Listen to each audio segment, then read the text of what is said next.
In 1966, my little brother Ronald and I was in Savannah, Georgia, with our grandparents. When we came back to New York, we was known as Cain and Abel. We used to fight over everything and anything, but mostly the television. We would fight over what we wanted to watch. So, my father used to come in there while we was fighting over the television, and he used to break the TV. And then he would buy us another one, and then we'll fight over that again. In the late 70s, I actually bought my own TV. And so we had him and I was in the same bedroom. And so I had my TV facing my bed and he had his TV facing his bed. And now we're watching the exact same thing. Every time he turned the channel, I turn the channel. When I turn the channel, and we're watching the exact same thing. I don't get it. But even though that we fought all the time, uh, no, anybody that would bother him or whatever case may be, I would have to, because I'm his big brother or whatever case may be. The same cats can mess with me, but they couldn't mess with him. So anywho, in '82, I got my first turntables and mixer and speakers and amplifier and all that stuff. And in '84, I moved out to my own apartment. I believe he's in the service at the time. When he came home, he was living on I think it was Kingsbridge and Fordham Road, and then eventually he moved around the neighborhood where I was living at on 169th Street in Morris. I think he lived like 170th and Sheridan.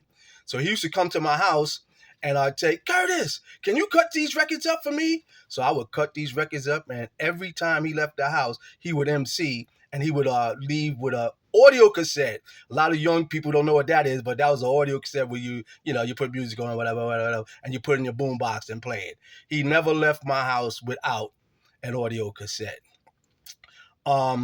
Eventually I moved to Lincoln Projects, and I got with OG 1523 when we formed the Funky Fresh duo, and we started going to recording studios. So I used to tell my brother about the recording studios, and he used to go there and start making his own songs and stuff like that.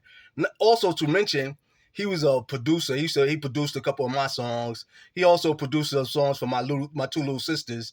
One sister had a song, and my other sister had a song. He produced those also. His beats was like some of them was good, some of them they didn't have that boom bap as we was used to up in the Bronx or whatever.